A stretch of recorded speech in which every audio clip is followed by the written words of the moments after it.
estamos al 100% con la presidenta. La frase parecía blindar a Claudia Sheinbaum frente a cualquier duda interna. Parecía una declaración de disciplina, una señal pública de que sus aliados cerrarían filas en el momento decisivo. Pero apenas 2 horas después, esa frase quedó convertida en una grieta porque el Partido del Trabajo, junto con el Verde y la oposición, votó contra la reforma electoral de Sheinbaum. Y ese dato cambia todo. La reforma no fue derrotada únicamente por el PAN, no fue enterrada solo por el PRI, no cayó por una ofensiva clásica de la oposición. Cayó porque partidos que caminan al lado de Morena, que comparten candidaturas, que reciben beneficios dentro de la coalición gobernante, decidieron frenar una propuesta que tocaba directamente sus propios intereses. Ahí está el corazón del conflicto.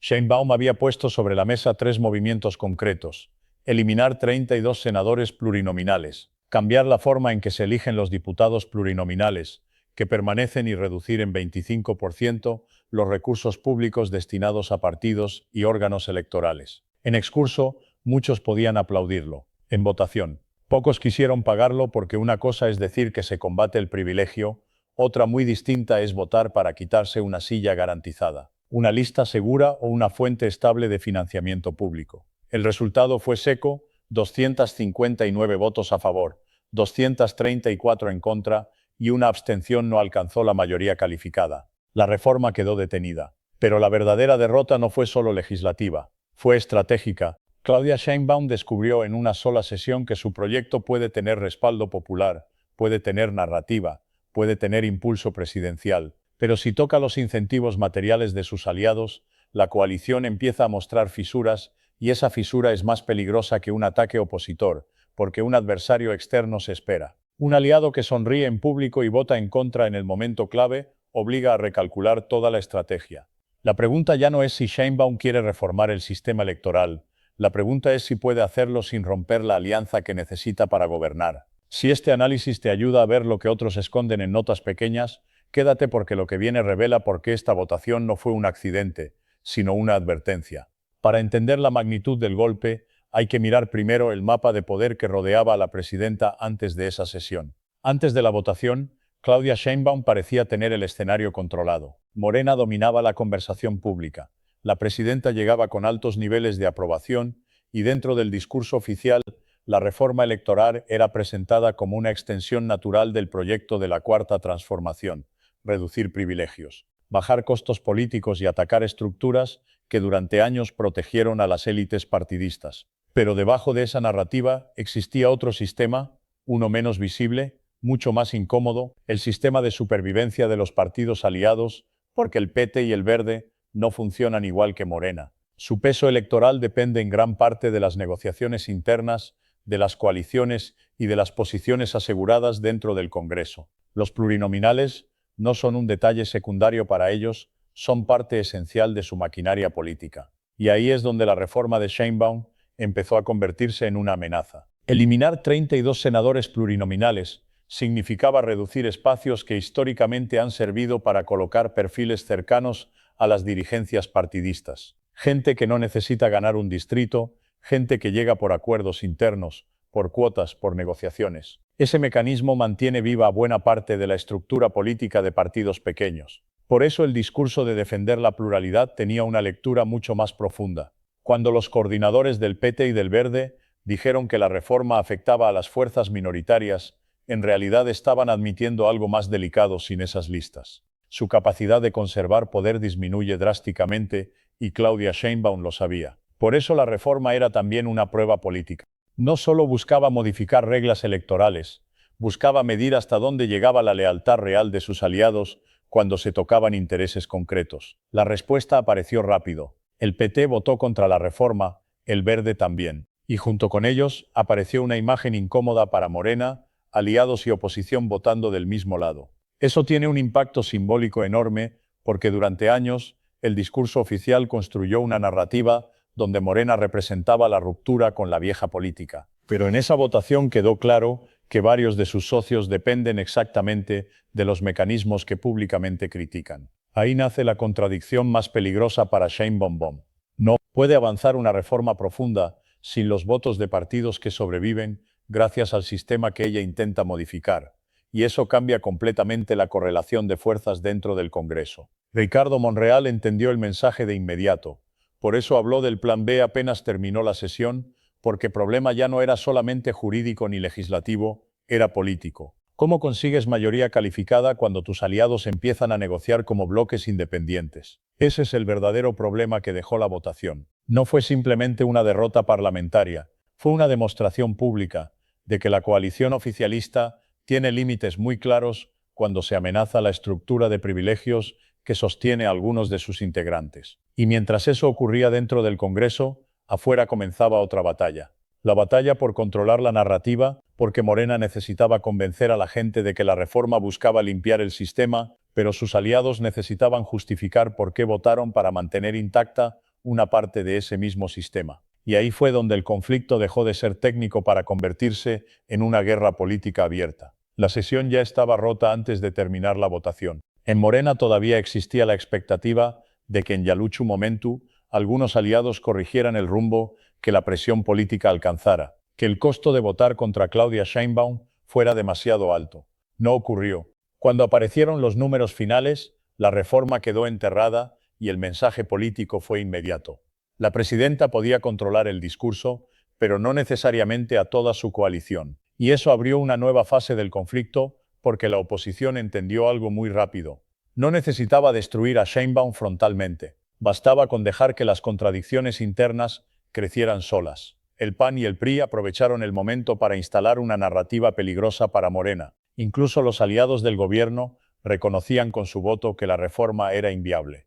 Pero el golpe más delicado no vino desde la oposición. Vino desde la imagen pública de los propios aliados oficialistas. Reginaldo Sandoval declaró seguir al 100% con la presidenta mientras votaba contra su reforma más importante en materia electoral. Esa contradicción se convirtió en un símbolo perfecto del problema que enfrenta Sheinbaum, porque reveló una dinámica que muchas veces permanece escondida en la política mexicana. Los partidos pueden compartir discurso, pueden compartir campañas, pueden compartir enemigos, pero cuando una reforma amenaza directamente sus estructuras de poder, cada uno protege primero su supervivencia.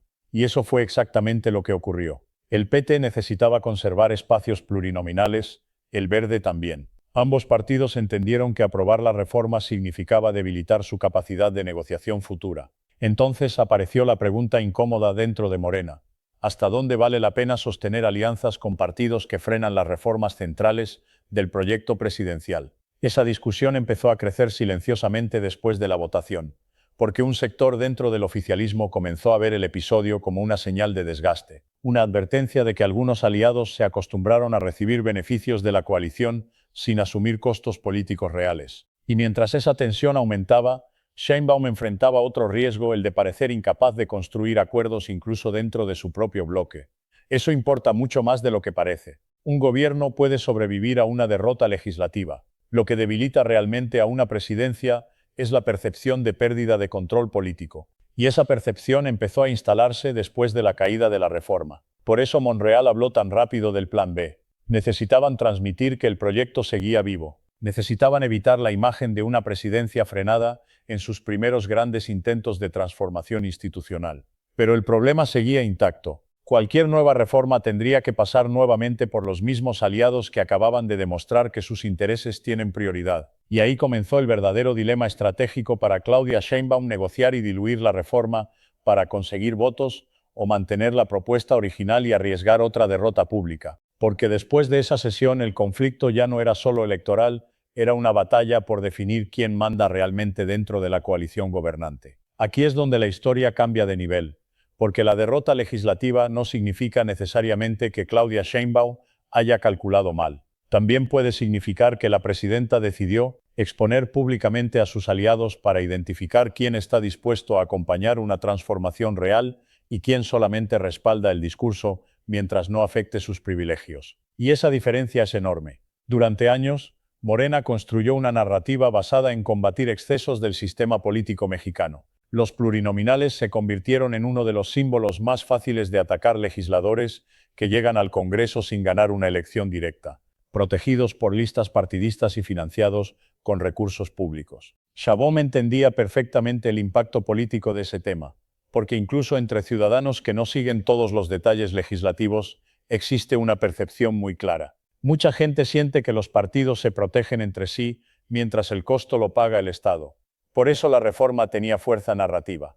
Reducir senadores plurinominales, cambiar el mecanismo de acceso al Congreso, recortar financiamiento público. Todo eso conectaba directamente con una idea de austeridad y confrontación contra privilegios. Pero al mismo tiempo, Chabon sabía que estaba entrando a una zona peligrosa, porque las alianzas electorales no funcionan únicamente por afinidad ideológica, funcionan por reparto de poder. Y el PT y el Verde tienen algo muy claro: sin posiciones garantizadas, su margen de supervivencia política disminuye. Ahí aparece la dimensión estratégica más delicada. La presidenta necesitaba presentar la reforma porque era parte de sus compromisos políticos. No hacerlo habría significado debilidad frente a su propia base, pero presentarla también obligaba a sus aliados a revelar públicamente sus verdaderas prioridades. En cierto modo, Sheinbaum convirtió la votación en una línea divisoria. Quien apoyara la reforma quedaba alineado con la narrativa de reducción de privilegios. Quien votara en contra tendría que explicar por qué defendía estructuras que durante años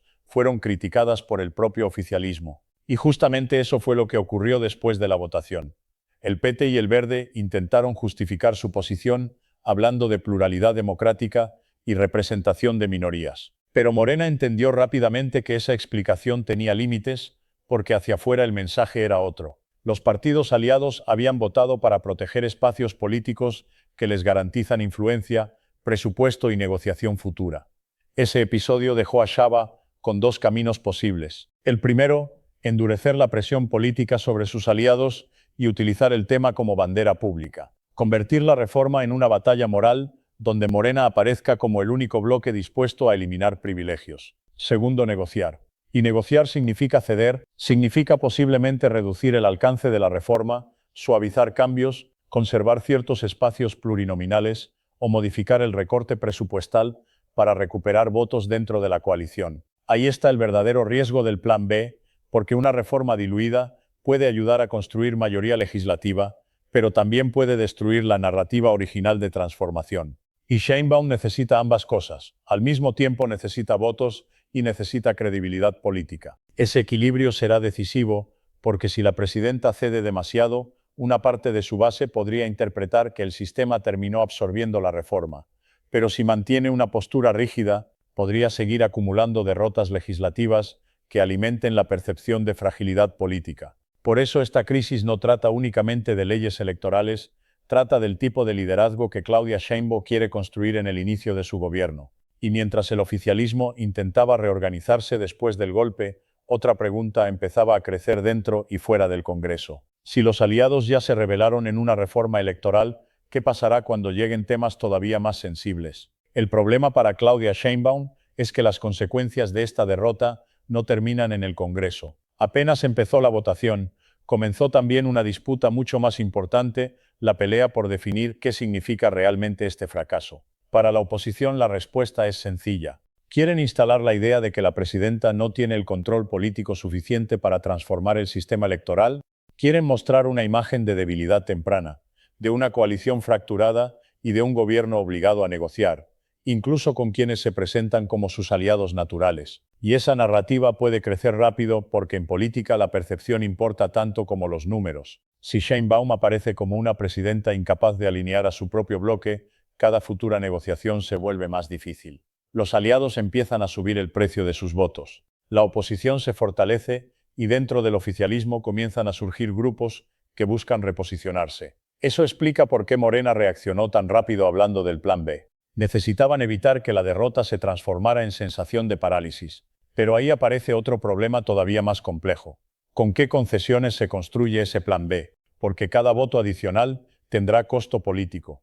El PT y el Verde ya demostraron cuál es su línea roja. No quieren perder posiciones plurinominales ni reducir demasiado el financiamiento público que sostiene parte de su estructura política. Y si Morena necesita sus votos, tendrá que decidir cuánto está dispuesto a sacrificar de la reforma original. Ese es el punto donde muchas transformaciones políticas empiezan a desgastarse. Las reformas nacen con discurso fuerte, con promesas de ruptura y con narrativa de cambio profundo. Pero cuando llegan las negociaciones reales, aparecen los acuerdos, los ajustes y las concesiones que terminan reduciendo el alcance inicial.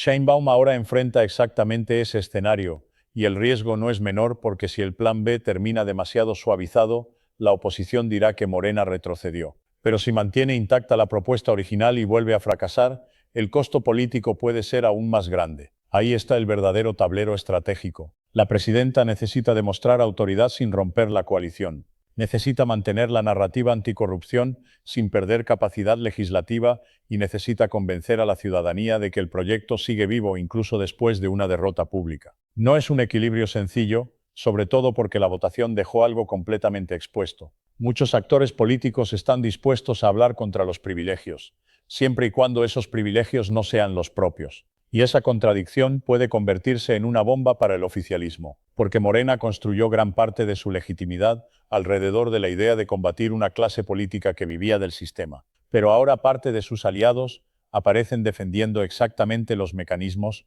que durante años fueron señalados como símbolo de excesos. Eso tiene impacto en la narrativa presidencial. Claudia Sheinbaum lo sabe.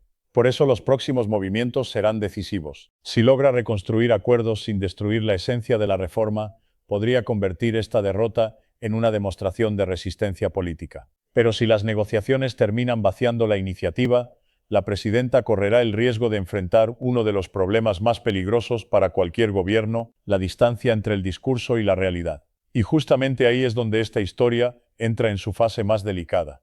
Porque lo que viene no definirá solamente el futuro de una reforma electoral, puede definir también la relación de Shaba con los aliados que necesita para sostener el poder. La gran pregunta ya no es si Claudia Sheinbaum quiere cambiar el sistema político. La pregunta es, ¿cuánto poder real tiene para hacerlo? Porque esta votación dejó una escena imposible de ignorar aliados que aplauden a la presidenta frente a las cámaras, pero que votan contra ella cuando la reforma amenaza estructuras que les garantizan dinero, posiciones y supervivencia política. Y eso cambia completamente la lectura del inicio de su gobierno. Durante años, Morena construyó una narrativa basada en la idea de romper con los privilegios de la vieja clase política. Pero la caída de esta reforma mostró algo mucho más incómodo. Parte de esa vieja lógica sigue viva incluso dentro de la coalición oficialista. Ahí está la verdadera tensión. Shein cumplió una promesa política al presentar la reforma. Eso le permite decir que intentó avanzar sobre un sistema que muchos consideran costoso y protegido por intereses partidistas, pero la derrota reveló el límite exacto donde el discurso de transformación empieza a chocar con la realidad de las negociaciones políticas. Y ese límite tiene nombre: los aliados. Ahora viene el momento más delicado. El plan B puede convertirse en una segunda oportunidad o en una señal de retroceso. Todo dependerá de cuánto termine negociando Morena para recuperar los votos que perdió. Si la reforma mantiene fuerza, la presidenta podría convertir este episodio en una demostración de firmeza política. Pero si el nuevo proyecto sale debilitado, si las concesiones terminan dejando intacta la estructura que originalmente se quería combatir, entonces la oposición tendrá un argumento muy poderoso: decir que el sistema absorbió la reforma antes, incluso de nacer. Ese riesgo es real porque en política muchas veces las derrotas no destruyen gobiernos de inmediato. Lo que realmente desgasta es la percepción de contradicción constante. Y justamente eso fue lo que dejó esta votación. Partidos que hablan contra privilegios mientras protegen privilegios. Aliados que dicen respaldar a la presidenta mientras frenan su reforma más simbólica, y una coalición gobernante obligada a descubrir en tiempo real cuáles de sus socios están dispuestos a llegar hasta el final. La historia todavía no termina. El plan B ya está en construcción. Las negociaciones ya comenzaron y las próximas semanas mostrarán si Claudia Sheinbaum logra reconstruir la mayoría que necesita o si esta derrota marca el inicio de tensiones mucho más profundas dentro del oficialismo. Porque después de esta votación quedó claro algo fundamental. La batalla ya no es solo contra la oposición. La batalla también está dentro de la propia coalición que sostiene el poder.